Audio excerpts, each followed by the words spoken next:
Hello guys, welcome back. അപ്പോൾ ഞാനിന്ന് pepper ബീഫിൻ്റെ റെസിപ്പി ആയിട്ടാണ് വന്നത് ഗായ്സ്.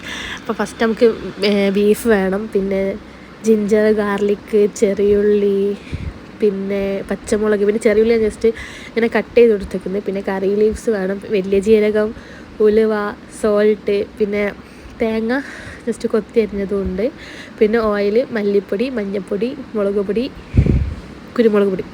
ഇത്ര കേട്ടോ, ഇത്രയും വെച്ചിട്ട് നമ്മളിത് ഉണ്ടാക്കുന്നത് തന്നെ. ആദ്യം തന്നെ നമുക്ക് ജിഞ്ചർ, ഗാർലിക്ക്, ചെറിയുള്ളി, പച്ചമുളക് ജസ്റ്റ് ഒന്ന് ചോപ്പ് ചെയ്തെടുക്കാം. പിന്നെ ചോപ്പ് ചെയ്തതിന് ശേഷം നമുക്കൊരു കുക്കർ എടുത്തിട്ട് അതിലേക്ക് നമ്മൾ ബീഫ് ഇട്ടെടുക്കാം. പിന്നെ അതിലേക്ക് മുളക് പൊടി, മഞ്ഞൾപ്പൊടി, മല്ലിപ്പൊടി, കുരുമുളക് പൊടി എന്നുള്ള ആ ഒരു ഇതുള്ള മസാല ഉള്ള അത് ഇട്ടെടുക്കുക. പിന്നെ ഉലുവ ഇട്ടെടുക്കുക, പിന്നെ സോൾട്ട്, പിന്നെ നമ്മൾ ചോപ്പ് ചെയ്ത് വെച്ചാൽ ആ മിക്സ് കൂടി ഇട്ട് കൊടുത്തിട്ട് ഒന്ന് മിക്സ് ചെയ്യാം കേട്ടോ.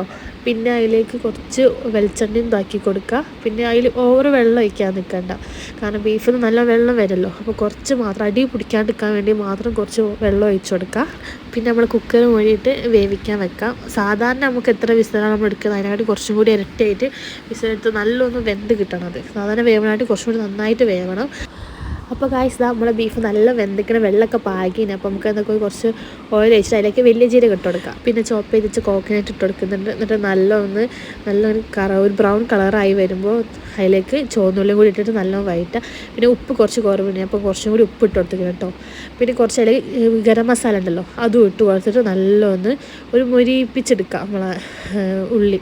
പിന്നെ അതാ നമ്മൾ വേവിച്ച ആ ബീഫിനും കൂടി അതിലേക്ക് ഇട്ട് കുറച്ച് കരിവേപ്പിൻ്റെയും കുറച്ച് പച്ച വെളിച്ചെണ്ണയും മുകളിൽ കൂടി വെച്ചാൽ നമ്മൾ ടേസ്റ്റി ആയിട്ടുള്ള പെപ്പർ ബീഫ് റെഡി ആയിരിക്കണം. അപ്പോൾ ഗൈസ് എല്ലാവരും എന്തായാലും ട്രൈ ചെയ്ത് നോക്കാം. Okay, bye friends.